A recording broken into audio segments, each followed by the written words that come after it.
First standard நம்ம ஹாப்பியை படிச்சுட்டு அதனுடைய எக்ஸாம் எழுதிட்டு அதனுடைய சிலபஸ் கற்றுக்கின்னு நம்ம வெளியே வரணும். அதுவே ஃபஸ்ட் கிளாஸில் இருக்கிறவங்க 4th ஸ்டாண்டர்டுடைய சிலபஸ்ஸு நான் பார்க்கணும், நான் படிக்கணுன்னா அது நம்மளுக்கு தேவையற்றதாக ஆயிடும், நம்ம சிலபஸ் கிடையாது. அதே போல் ஒரு மனிதன் இந்த நிகழ்காலத்தில் என்னுடைய தர்மம் எது அப்படின்னு புரிஞ்சுக்கினி அதை செய்யும் பொழுது அது அவங்களுக்கு ஸ்வதர்மம் ஆயிடும், சரியானவை ஆயிடும். அதுவே நம்ம மற்றவர்களை பார்த்து அது நல்லா இருக்குது, அந்த பொசிஷனே எனக்கு வேண்டும், அந்த ஒர்க்கு எனக்கு வேண்டும் அப்படின்னு போகும் பொழுது லைஃப்பில் இப்போது எதை கரெக்டோ அதை பண்ணுறது தான் கரெக்டானது. நாளைக்கு நாளன்னைக்கு என்னுடைய தர்மம் சேஞ்ச் ஆகலாம். கிருஷ்ணர் இருக்கிறாரு, எல்லோருக்கும் தெரியும். ஆனால் பவுண்டரக கிருஷ்ணர் அப்படின்னு சொல்லிட்டு ஒருத்தர் இருக்கிறாரு. அப்படின்னா 4 விதமான பக்தர்கள் இருக்கிறார்கள் அப்படின்னு சொல்லி ஸ்ரீகிருஷ்ண பரமாத்மா சொல்கிறாரு. எப்படின்னா ஆர்த்தி, அர்த்தார்த்தி, ஜிக்னாசு, ஞானி அப்படின்னு சொல்லி யூனிவர்ஸுக்கு யாரும் பிடிக்கும் அப்படின்னு சொல்லி சொல்ல வராங்க. அர்த்தார்த்தி நெக்ஸ்ட்டு அப்படின்னு பார்த்தீங்கன்னா அர்த்தமன்னா காசு, எனக்கு காசு கொடு, என் வியாபாரம் இன்னும் நல்லா இருக்கணும், நான் இன்னும் செல்வந்தவனாக இருக்கணும் அப்படின்னு சொல்லிட்டு நம்ம பார்த்தோன்னா ஷாப்ஸில் சாமியோடைய படத்தை வச்சு அதுக்கு பூஜை பண்ணிட்டு நம்மளுக்கு இன்னும் காசு வரணும் அப்படின்னு சொல்லிட்டு வசதி இருந்தால் கூட கேட்டுகிட்டே இருப்பாங்க. அர்த்தார்த்தி தட் இஸ் காசு வேண்டும்னு கெஞ்சி கேட்குறவன்.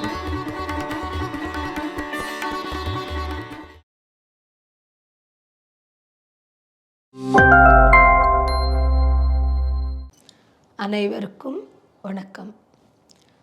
பகவத்கீதையிலிருந்து ஸ்ரீகிருஷ்ண பரமாத்மா கூறிய சில ஸ்லோகங்கள் வாயிலாக சில விஷயங்கள் நம்ம இன்னைக்கு தெரிந்து கொள்ள போகிறோம். நம்ம பற்றி நம்ம தெரிஞ்சுக்கிறதுக்கு ஒரு அற்புதமான ஸ்லோகம் சொல்லியிருக்காரு.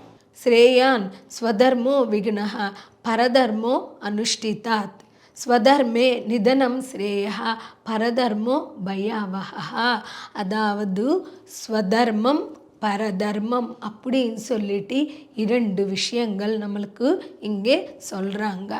தட் இஸ் 1ஆம் கிளாஸ் படிக்கிற உங்களுடைய தர்மம் என்ன, ஃபஸ்ட்டு ஸ்டாண்டர்டு நம்ம ஹாப்பியை படிச்சுட்டு அதனுடைய எக்ஸாம் எழுதிட்டு அதனுடைய சிலபஸ் கற்றுக்கின்னு நம்ம வெளியே வரணும். அதுவே ஃபஸ்ட் கிளாஸில் இருக்கிறவங்க 4th ஸ்டாண்டர்டுடைய சிலபஸ்ஸு நான் பார்க்கணும், நான் படிக்கணுன்னா அது நம்மளுக்கு தேவையற்றதாக ஆயிடும், நம்ம சிலபஸ் கிடையாது. அதே போல் ஒரு மனிதன் தன்னுடைய சுயதர்மம் இந்த ஆன்மா எதற்காக பிறந்து உள்ளது அப்படின்னு அதை புரிஞ்சுக்கினி அதனை செய்யும் பொழுது தன்னுடைய தர்மம் கடமை தான் இந்த சமயத்தில் இப்பொழுது எது, இந்த நிகழ்காலத்தில் என்னுடைய தர்மம் எது அப்படின்னு புரிஞ்சுக்கினி அதை செய்யும் பொழுது அது அவங்களுக்கு ஸ்வதர்மம் ஆயிடும், சரியானவை ஆயிடும். அதுவே நம்ம மற்றவர்களை பார்த்து அது நல்லா இருக்குது, அந்த பொசிஷனே எனக்கு வேண்டும், அந்த ஒர்க்கு எனக்கு வேண்டும் அப்படின்னு போகும் பொழுது அது பரதர்மம் ஆகும். இன்னும் அந்த ஒர்க்குடைய ஸ்டேட்டுக்கு நம்ம இன்னும் வரல. இப்போ எந்த ஸ்டேட்டில் இருக்கிறோமோ அந்த ஒர்க்கு மட்டுமே பார்க்கணும். அடுத்த ஸ்டேட் வரும் பொழுது அதை நம்ம கடைப்பிடிச்சிக்கலாம். இப்பொழுது என்ன ஸ்டேட்டில் இருக்கிறோமோ அதை மட்டுமே கடைப்பிடிக்கணும். அடுத்த ஸ்டேஜுக்கு வரும் பொழுது அதனை நம்ம கடைப்பிடிக்கலாம். இப்பொழுது இன்னைக்கு எது கரெக்டோ இந்த பர்பஸ் ஆஃப் லைஃப்பில் இப்போது எதை கரெக்டோ அதை பண்ணுறது தான் கரெக்டானது. நாளைக்கு நாளன்னைக்கு என்னுடைய தர்மம் சேஞ்ச் ஆகலாம், அப்பொழுது அந்த தர்மத்தை கடைப்பிடிக்கிறது கரெக்டு. அதை வரைக்கும் பொறுமையாக இருக்கணும்.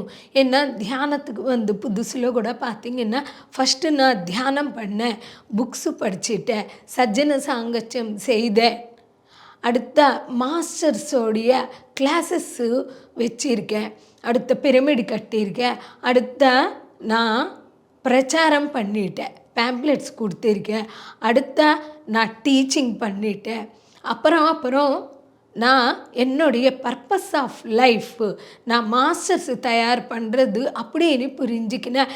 அந்தந்த ஸ்டேஜில் எதை பண்ணணுமோ அதுவே பண்ணிட்டேனே தவிர நான் என் ஸ்டேஜுக்கு தாண்டி இருக்கிறதுக்கு நான் போகல.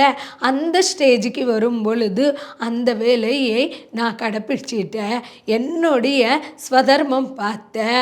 அடுத்த தர்மத்துக்கு போகும் பொழுது அந்த தர்மத்தையே நான் கடைப்பிடிச்சிருக்கேன். இது ஒரு உதாரணத்துக்கு மகாபாரதத்தில் ஒரு விஷயத்தை நம்ம பார்க்கலாம். கிருஷ்ணர் இருக்கிறாரு, எல்லோருக்கும் தெரியும். ஆனால் பவுண்டரக கிருஷ்ணர் அப்படின்னு சொல்லிட்டு ஒருத்தர் இருக்கிறாரு. அப்படின்னா அவர் கிருஷ்ணர் மாதிரியே வேஷம் போட்டு அவர் மாதிரியே இமிட்டேட் பண்ணிட்டு நான் தான் கிருஷ்ணர் அப்படின்னு சொல்லிட்டு காப்பி கேட் மாதிரி அவர் மாதிரியே இருந்து நான் கிருஷ்ண பரமாத்மா அப்படின்னு சொல்லிக்கினே இருப்பாங்க. இங்கே என்ன சொல்கிறாங்கன்னா, மற்றவங்க போல இருக்க வேண்டிய அவசியம் இல்லை. நம்மளுடைய தனித்துவம், யுனிக்னஸ் எது இருக்குதோ நம்ம பற்றி நம்ம தெரிஞ்சுக்கினி அதை கடைப்பிடிச்சா அடுத்த ஸ்டெப்பு அது தானாக காட்டும். எப்போ ஃபஸ்ட் ஸ்டாண்டர்டு முடிச்சுக்கிறோமோ ஆட்டோமேட்டிக்காக செகண்ட் ஸ்டாண்டர்டுக்கு போவோம், செகண்ட் முடித்து தேர்டுக்கு போயிருப்போம். அதை போல் நம்ம என்னென்ன ஸ்டேஜில் எதை செய்ய முடியுதோ அது சரியாக பர்ஃபார்ம் பண்ணணுமே தவிர நம்மளுக்கு சரியற்றது நம்ம கடைப்பிடிக்க வேண்டிய அவசியம் இல்லை. அது சக்ஸஸும் ஆகாது.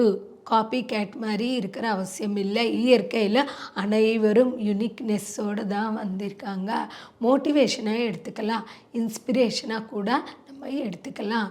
ஆனால் இன்னொருத்தர் மாதிரி நம்மளுடைய சுயதர்மத்தை மறந்து விட்டு பரதர்மத்தை நம்ம கடைப்பிடிக்க வேண்டிய அவசியம் இல்லை அப்படின்னு சொல்லிட்டு சொல்கிறாங்க. ஸ்வதர்மே நிதனம் சிரேயா, நம்மளுடைய ஸ்வதர்மம் எதை இருக்குதோ அதுதான் நம்மளுக்கு நன்மை செய்யும் அப்படின்னு சொல்கிறாங்க. பரதர்மோ பயாவஹா, மற்றவங்களுடைய தர்மம் எதை நம்ம கடைப்பிடிக்கிறோமோ அது பயத்தை கொடுக்குது நம்மளுக்கு அப்படின்னு சொல்லிட்டு அழகாக சொல்லியிருக்காங்க. நெக்ஸ்ட்டு நம்ம இன்னொரு ஸ்லோகம் வாயிலாக இன்னொரு விஷயத்தை நம்ம பார்க்கலாம். சதுர்விதா பஜந்தே மாம் ஜனா சுக்ருத்தினோர்ஜுன ஆர்த்தோ ஜிக்ஞாசுரர்தார்த்தி ஞானீச்ச பரதர்ஷபா அப்படின்னு சொல்லிட்டு இந்த ஸ்லோகத்தில் எனக்கு 4 விதமான பக்தர்கள் இருக்கிறார்கள் அப்படின்னு சொல்லி ஸ்ரீகிருஷ்ண பரமாத்மா சொல்கிறாரு. எப்படின்னா ஆர்த்தி, அர்த்தார்த்தி, ஜிக்னாசு, ஞானி அப்படின்னு சொல்லி யூனிவர்ஸுக்கு யாரும் பிடிக்கும் அப்படின்னு சொல்லி சொல்ல வராங்க. அர்த்தார்த்தி, ஆர்த்தி இது நம்ம பார்க்கலாம். ஆர்த்தின்னா தனக்கு வந்த பிரச்சனைகளோ தனக்கு தேவையான கோரிக்கைகளுக்காகவோ வலிக்காகவோ கத்திட்டே இருப்பாங்க. சாமி எனக்கு இது கொடு, கோவிந்தா கோவிந்தா அப்படின்னு சொல்லிட்டு கத்திட்டே இருப்போம். இது எனக்கு தேவை, இது முடிச்சு கொடுத்துரு, இது எனக்கு வேண்டும் அப்படின்னு சொல்லிட்டு அந்த வருத்தத்தில் கத்துறோம். இது ஆர்த்தி அப்படின்னு சொன்னாங்க. இவர்கள் எனக்கு அவர் பற்றி எனக்கு பெருசாக தேவையில்லை. அர்த்தார்த்தி. நெக்ஸ்ட்டு அப்படின்னு பார்த்தீங்கன்னா அர்த்தமன்னா காசு, எனக்கு காசு கொடு, என் வியாபாரம் இன்னும் நல்லா இருக்கணும், நான் இன்னும் செல்வந்தவனாக இருக்கணும் அப்படின்னு சொல்லிட்டு நம்ம பார்த்தோன்னா ஷாப்ஸில் சாமியோடைய படத்தை வச்சு அதுக்கு பூஜை பண்ணிட்டு நம்மளுக்கு இன்னும் காசு வரணும் அப்படின்னு சொல்லிட்டு வசதி இருந்தால் கூட கேட்டுகிட்டே இருப்பாங்க. அர்த்தார்த்தி, தட் இஸ் காசு வேண்டும்னு கெஞ்சி கேட்குறவன் அப்படின்னு சொல்லி இரண்டாவது பக்தர் பற்றி சொல்லியிருக்காங்க. அவர் பற்றி கூட பரமாத்மா கண்டுக்கிறது இல்லை. ஜிக்னாசு அப்படின்னா ஒரு சீக்கர், ஆன்மீகமாக அவருக்கு ஒரு இன்ட்ரெஸ்ட் இருக்கும், முமுக்ஷுன்னு சொல்லலாம். அவங்க இந்த உலகத்தை பற்றி கொஞ்சம் தள்ளி வச்சுட்டு ஆன்மீகமாக எதா ஒன்று முயற்சி பண்ணலாம் அப்படின்னு போகிறவங்கள ஜிக்னாசு அப்படின்னு சொல்கிறாங்க. அடுத்தது ஞானி பரதர்ஷபா அப்படின்னா ஞானி தான் எனக்கு பிடிக்கும் அப்படின்னு சொல்கிறாங்க. யார் பிடிக்கும்?